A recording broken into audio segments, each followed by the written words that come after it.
Со одржување на детските рацинови средби, полумаратонот во градскиот парк и крводарителската акција на мотоклубот Носачи на крстот отпочна активностите во рамки на одбележувањето на 9 ноември.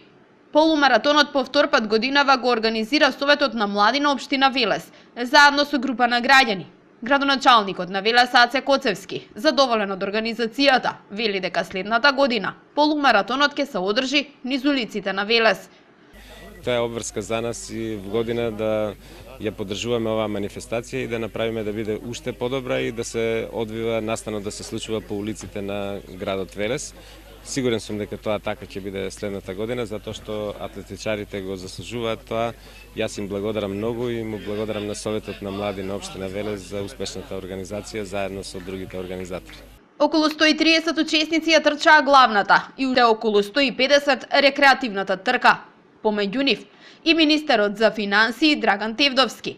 Организаторите велат дека после Скопскиот, ова е најмасовниот маратон во земјава и се надеваат дека со поддршка од локалната самоуправа традицијата ќе продолжи.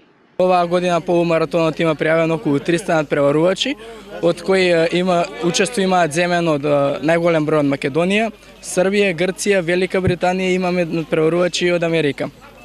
Така да оваа трка од надпреварувачки карактер во чест на ослободувањето на градот Велес 9 ноември. Огромна поддршка од општина и од Советот на млади при општина Велес. Се надеваме од трета среќа нека биде до година здравие 2018 да се видиме сите, да ги трчаме улиците на Велес, да биде празник на спортот, сите да се радуваме, сите да бидеме среќни. По 9 пат годинови моторџиите ја докажаа својата хуманост.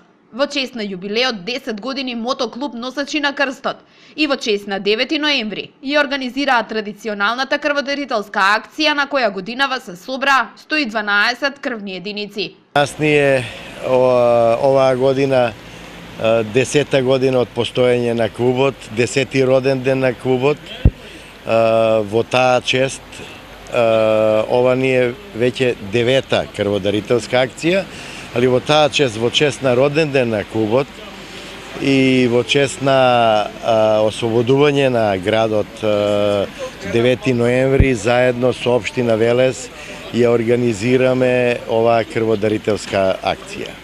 Велешани се еден град, да кажам, кој што традиционално е меѓу најдобрите во Македонија, заедно со Виница, години назад, дури да днешните 80 и некоја година беше и на југословенско ниво прогласен за најдобар град во поранешната Југославија, така што Велес има една огромна традиција за дарување на крв и мене ми е многу драго што имаме и нови дарители, и млади дарители.